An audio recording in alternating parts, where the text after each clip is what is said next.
Hello and Assalamualaikum guys, this is Samia once again before you and welcome back to my channel English Easy Education.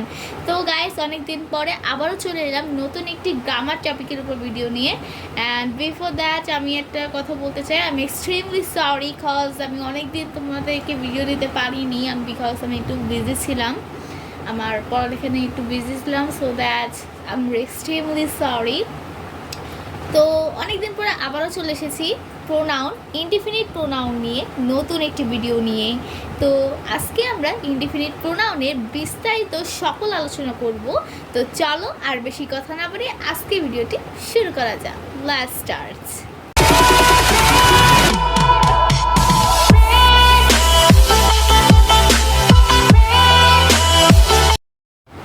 Indefinite pronoun সম্পর্কে জানার জন্য ফার্স্টেই আমাদের তার ডেফিনিশনটা জানতে হবে। তো প্রথমেই দেখো কি বলা হয়েছে, যে প্রোনাউন দ্বারা কোনো নির্দিষ্ট ব্যক্তি কিংবা বস্তুকে বোঝায় তাকে ইনডিফিনিট প্রোনাউন বলে।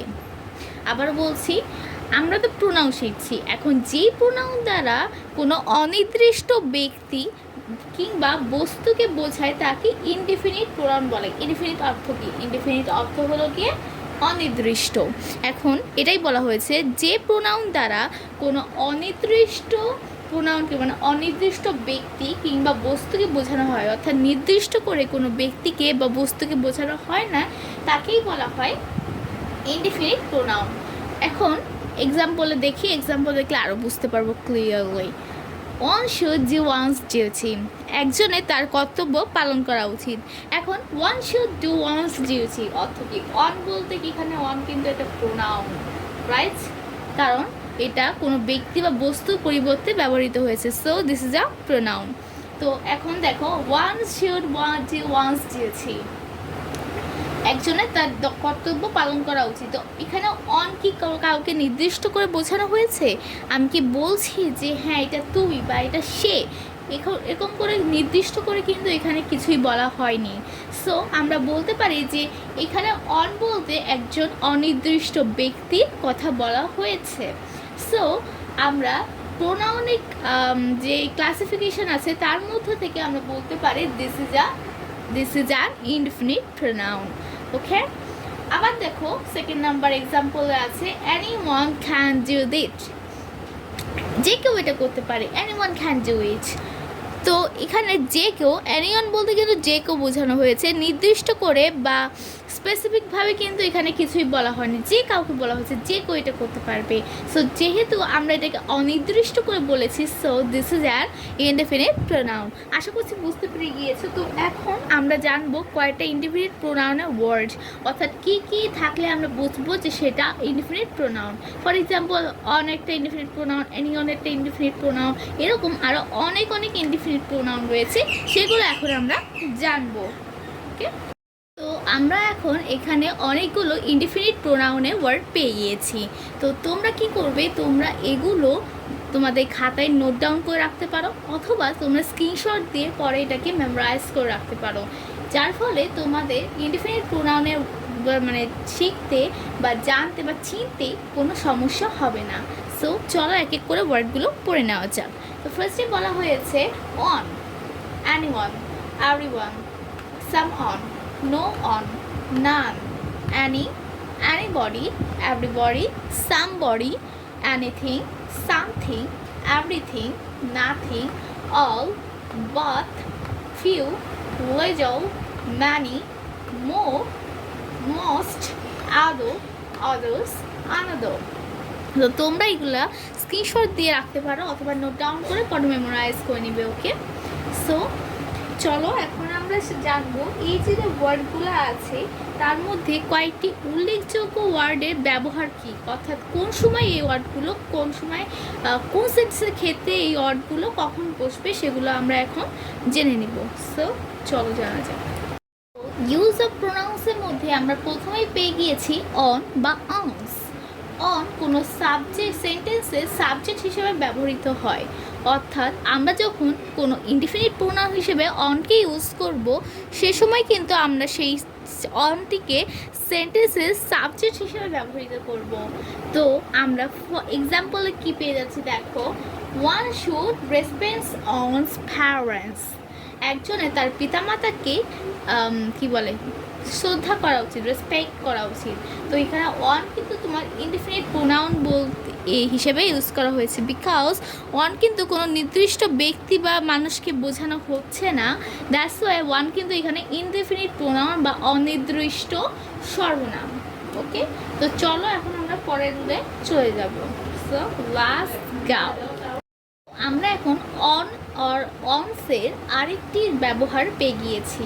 তো সেটি কি, চলো দেখা যাক।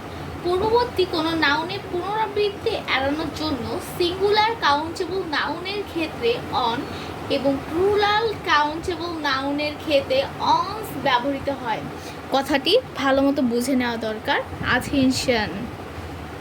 হ্যাঁ, সো পূর্ববর্তী কোনো নাউন অর্থাৎ একটা সেন্টেন্সে যদি একটা নাউন উল্লেখ করা হয়, সেই নাউনের পুনরাবৃত্তি অর্থাৎ এমন কোনো একটা জিনিস, এমন কোনো সেন্টেন্স ধরো যেখানে প্রথমে একটা নাউন দেওয়া হয়েছে, কথাটি সম্পূর্ণ বা শেষ করার জন্য লাস্টে আরেকটি নাউন প্রয়োজন। কিন্তু সেই নাউন তো আমরা প্রোনাউন কেন ইউজ করি? কারণ নাউন যাতে বারবার পুনরাবৃত্তি না হয়, তার কারণে কিন্তু আমরা প্রোনাউন ব্যবহার করি। কারণ নাউন যদি বারবার রিপিট হয় একটা সেন্টেন্সে, তাহলে কিন্তু সেন্টেন্সটি শুনতে সুন্দর শোনায় না। তাই আমরা প্রোনাউন ইউজ করি যাতে সেন্টেন্সটি আরও বেশি শ্রুতি মধুর হয়।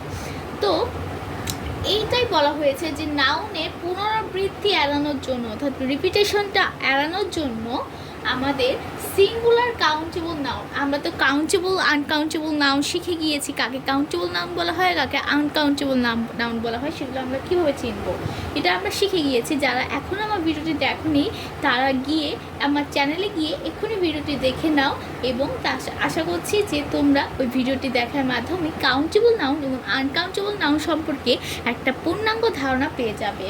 তো যাই হোক, এটা বলি, সিঙ্গুলার কাউন্টেবল নাউনের ক্ষেত্রে অন এবং প্লুরাল কাউন্টেবল নাউন অর্থাৎ যেসব কাউন্টেবল নাউনগুলো প্লুরাল অর্থাৎ একের অধিক রয়েছে তাকে বলা হয় প্লুরাল কাউন্টেবল নাউন, অর্থাৎ একের অধিক কাউন্টেবল গণনাযোগ্য নাউনকেই বলা হয় প্লুরাল কাউন্টেবল নাউন।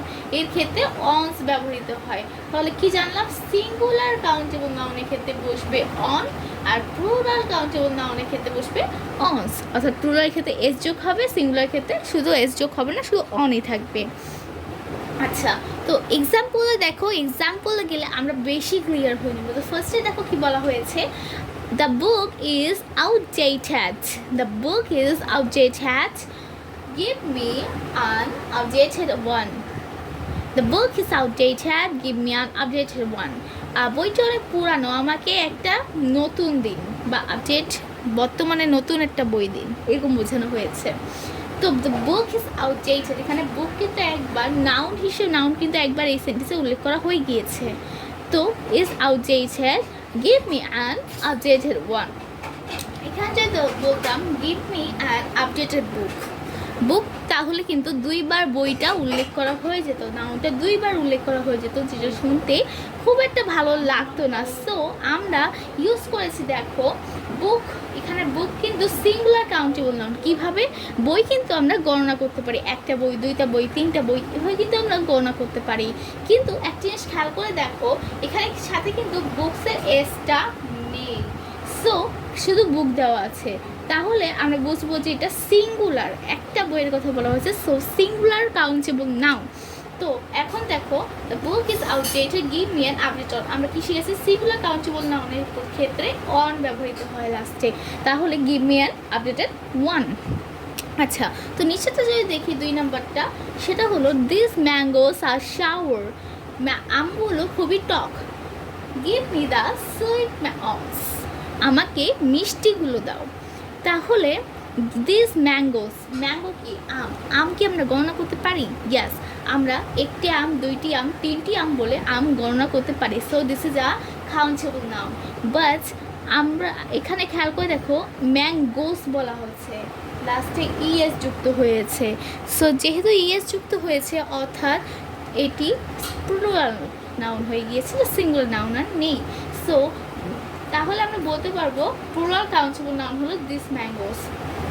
তো আর শাওয়ার আমগুলো টক give me the sweet ones, আমরা কি শিখেছি প্লুরাল কাউন্টেবল নাউনের ক্ষেত্রে ওয়ান্স ব্যবহৃত হবে। So give me the sweet ones, দেখো এখানে ওয়ান্সই ব্যবহৃত হয়েছে।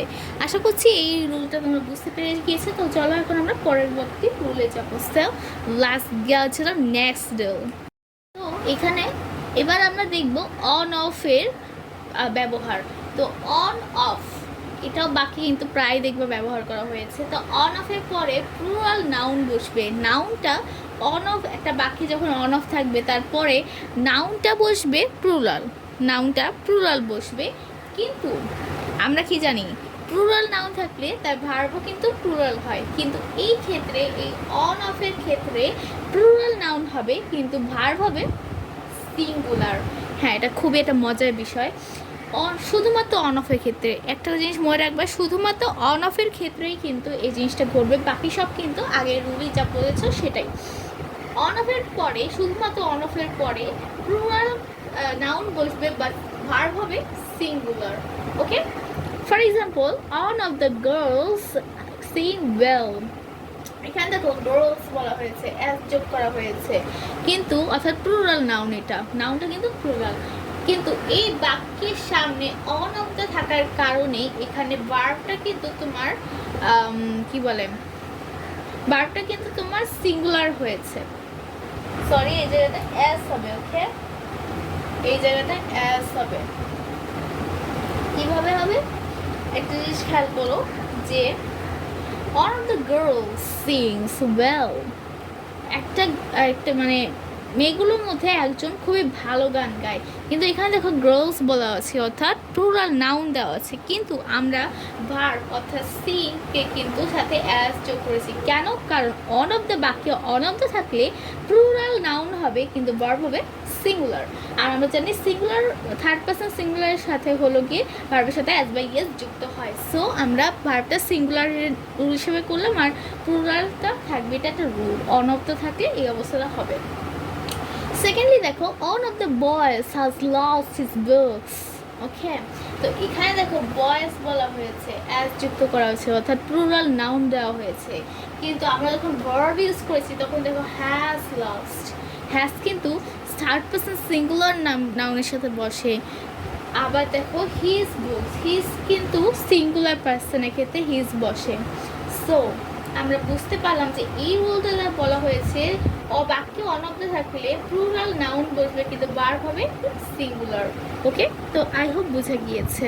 তো আজকে ভিডিও আমাদের এ পর্যন্তই। আমাদের এরকম আরও অনেক রুল রয়েছে, ইউজ অফ ইনডেফিনিট প্রোনাউন্সে আরও অনেক রুল রয়েছে, সেগুলো আমরা ইনডেফিনিট প্রোনাউন এর পার্ট 2-তে জানবো। তো এটা ছিল পার্ট 1 অ্যান্ড আমরা পার্ট 2-তে জানবো আরও বিস্তারিত, আরও কিছু রুল জানবো ইউজ অফ ইনডেফিনিট প্রোনাউন্সের। ওকে, তো আশা করছি আমি আজকে যতটুকু বুঝিয়েছি ততটুকু তোমরা খুব ভালো মতোই বুঝেছো। আর যদি না বুঝে থাকো তাহলে তোমরা কি করবে, কমেন্ট বক্সে কমেন্ট করে লিখবে অ্যান্ড আজকে ভিডিওটি কেমন লাগছে সেটাও কমেন্ট করবে।